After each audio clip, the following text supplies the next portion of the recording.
ಆ ಜಿಲ್ಲೆಯ ರೈತರೆಲ್ಲ ತರಕಾರಿಯನ್ನು ಬೆಳೆದು ಸಾಕಷ್ಟು ನಷ್ಟ ಅನುಭವಿಸ್ಬಿಟ್ಟಿದ್ರು.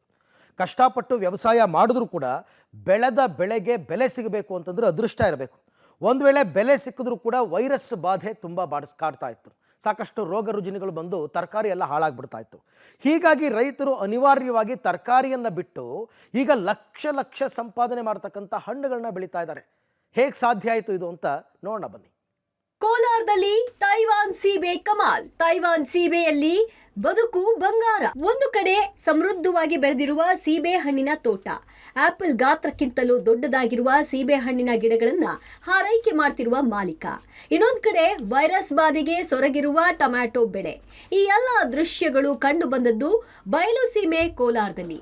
ದಶಕಗಳಿಂದ ಕೋಲಾರ ಜಿಲ್ಲೆಯ ರೈತರು ಟೊಮ್ಯಾಟೊ ಸೇರಿದಂತೆ ತರಕಾರಿ ಬೆಳೆಗಳನ್ನ ಕಷ್ಟಪಟ್ಟು ಬೆಳೆದು ಸರಿಯಾದ ಬೆಲೆ ಸಿಗದೆ ಅದೃಷ್ಟ ಇದ್ದವರಿಗೆ ಬೆಲೆ ಎನ್ನುವ ಪರಿಸ್ಥಿತಿಗೆ ಸಿಲುಕಿದ್ದಾರೆ.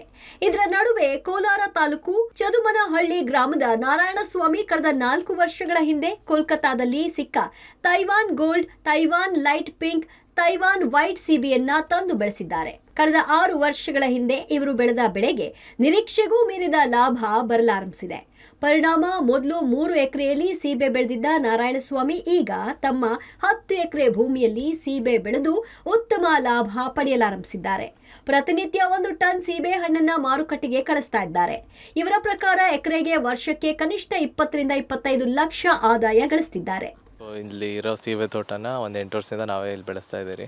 ಇದು ಬಂದ್ಬಿಟ್ಟು ತೈವಾನ್ ಪಿಂಕ್ ವೆರೈಟಿ ಏನು ನೋಡ್ತಾ ಇದ್ದೀರಿ. ಇದ್ರ ಜೊತೆ ರೆಡ್ ಡೈಮಂಡು ಮತ್ತು ವೈಟ್ 2 ವೆರೈಟಿನೂ ನಮ್ಮ ಹತ್ರ ಇದೆ. ದಿನಕ್ಕೆ ಕಮ್ಮಿ ಅಂದ್ರೆ 1 ಟನ್ ಮೇಲೇ ಕೀಳ್ತಾ ಇದ್ದೀರಿ. ಪ್ರತಿದಿನ ಇಳುವರಿ ಇರುತ್ತೆ 1 ಟನ್ ಮೇಲೆ. ಅದು ಬಿಟ್ಟರೆ ಒಂದು ಕಾಯಿ ಮಿನಿಮಮ್ 300 ಗ್ರಾಮಿಂದ 400 ಗ್ರಾಮ್ ಈಸಿಯಾಗಿ ಬರುತ್ತೆ. ಕಾಯಿ ಸೈಜ್ ಕೂಡ ದಪ್ಪನೇ ಇರುತ್ತೆ. ಜನ ಇಷ್ಟಪಟ್ಟು ತಿಂತಾರೆ. ಟೇಸ್ಟ್ ಕೂಡ ಜಾಸ್ತಿ ಇರುತ್ತೆ. ಅದು ರೇಟ್ ಬಂದ್ಬಿಟ್ಟು 75 ರಿಂದ 80 ರೂಪಾಯಿವರೆಗೂ ನಡೀತಿದೆ ಪ್ರೆಸೆಂಟ್ ರೇಟ್. ಅದು ಮೂರು Big Basket Reliance main consumers ಇದಕ್ಕೆ. ಈಗ ನೆಕ್ಸ್ಟ್ ವಾರದಿಂದ ಅದೊಂದು 90 ರೂಪಾಯಿವರೆಗೂ ಆಗುತ್ತೆ. ವರ್ಷ ಪೂರ್ತಿ ಅಂದರೆ 2 ತಿಂಗಳು ಗ್ಯಾಪ್ ಇರುತ್ತೆ. ಪ್ರೂನಿಂಗ್ ಅಂತ ಒಂದು ಗ್ಯಾಪ್ ಬಿಡ್ತೀರಿ. ಅದು ಬಿಟ್ಟರೆ ವರ್ಷ ಪೂರ್ತಿ ಕಾಯಿ ಇರುತ್ತೆ. ಅದು ಹೊಸದಾಗಿ ಚಿಗುರಕೊಂಡು ಮತ್ತೆ ವಾಪಸ್ ಬರುತ್ತೆ. ಎಕ್ಸ್ಪೋರ್ಟ್ ಕೂಡ ಮಾಡ್ಬೋದು. ತುಂಬ ಜನ ಮಾಡ್ತಿದ್ದಾರೆ. ಬೇಡಿಕೆ ತುಂಬ ಚೆನ್ನಾಗಿದೆ. ನಾರಾಯಣಸ್ವಾಮಿ ಗಿಡಕ್ಕೆ 5 ಅಡಿ ಹಾಗೂ ಸಾಲಿನಿಂದ ಸಾಲಿಗೆ 10 ಅಡಿ ಅಂತರದಂತೆ 1 ಎಕರೆಗೆ 800 ಸೀಬೆ ಗಿಡಗಳನ್ನು ಬೆಳೆದಿದ್ದಾರೆ. 1 ಎಕರೆ ಸೀಬೆ ಬೆಳೆಯೋದಕ್ಕೆ ಕನಿಷ್ಠ 1.5 ಲಕ್ಷ ಖರ್ಚು ಬರುತ್ತೆ. ಗಿಡಗಳನ್ನು ನಾಟಿ ಮಾಡಿದ 7 ತಿಂಗಳ ಕಾಲ ಗಿಡಗಳನ್ನು ಹಾರೈಕೆ ಮಾಡಿದ್ರೆ 7ನೇ ತಿಂಗಳಿನಿಂದ ಫಸಲು ಬರಲು ಆರಂಭಿಸಿ 10 ರಿಂದ 15 ವರ್ಷಗಳ ಕಾಲ ಗಿಡಗಳು ನಿರಂತರವಾಗಿ ಫಲ ಕೊಡುತ್ತವೆ. ಪ್ರತಿ ತಿಂಗಳಿಗೆ 40 ಟನ್ನಷ್ಟು ಆದಾಯ ಬರಲು ಆರಂಭಿಸುತ್ತೆ. ಒಂದು ಹಣ್ಣು 500 ರಿಂದ 800 ಗ್ರಾಂ ತೂಕ ಹೊಂದಿರುತ್ತೆ. ಸದ್ಯ ತೈವಾನ್ ಗೋಲ್ಡ್ ತಳಿಗೆ ಮಾರುಕಟ್ಟೆಯಲ್ಲಿ ಉತ್ತಮ ಬೇಡಿಕೆ ಇದ್ದು 1 ಕೆಜಿ ಸೀಬೆ ಹಣ್ಣು 80 ರೂಪಾಯಿಗೆ ಮಾರಾಟವಾಗ್ತಿದೆ.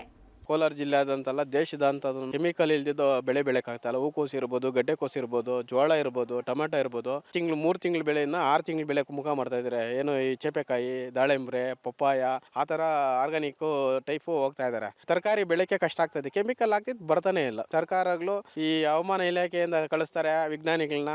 ಏನಾಗಿದೆ ಏನು ಅಂತ ನೋಡೋದು ಬರ್ತಾರೆ. ಆರಾಧ್ಯ ಗ್ರಾಂಡಲ್ಲಿ ತಿಂತಾರೆ, ಆರಾಮಾಗಿ ಹೋಗ್ತಾರೆ. ದಯವಿಟ್ಟು ಸರ್ಕಾರ ಎತ್ತಿಚ್ಕೊಂಡು ಆರ್ಗಾನಿಕ್ ಒತ್ತು ಕೊಡಬೇಕು. ಕೆಮಿಕಲ್ನ ಸ್ಟಾಪ್ ಮಾಡಬೇಕು. ಇಲ್ಲ ಅಂದ್ರೆ ಮುಂದಿನ ದಿನಗಳಲ್ಲಿ ಎಲ್ಲ ಸಂಪೂರ್ಣವಾಗಿ ಜನ ಇದೋಗ್ಬೇಕು. ಔಷಧಿ ಅನ್ನೊಂದು ಮಾತ್ರೆಗಳು ತಿನ್ಕೊಂಡು ಕಾಲ ಕಳಿಬೇಕಾಗ್ತದೆ. ದಯವಿಟ್ಟು ಸರ್ಕಾರ ಇದನ್ನ ಬಗ್ಗೆ ಆರ್ಗಾನಿಕ್ ಅಲ್ಲೇ ಬೆಳಿಬೇಕಂತೇಳಿ ಸರ್ಕಾರಕ್ಕೆ ನಾವು ಒತ್ತಾಯ ಮಾಡ್ತಾರೆ. ನಾರಾಯಣಸ್ವಾಮಿ ಅವರಿಗೆ ಮಾರುಕಟ್ಟೆ ಸಮಸ್ಯೆ ಕೂಡ ಇಲ್ಲ. ಬೆಂಗಳೂರು ಸೇರಿದಂತೆ ಹಲವೆಡೆಯಿಂದ ವ್ಯಾಪಾರಸ್ಥರು ಖರೀದಿ ಮಾಡ್ತಿದ್ದಾರೆ.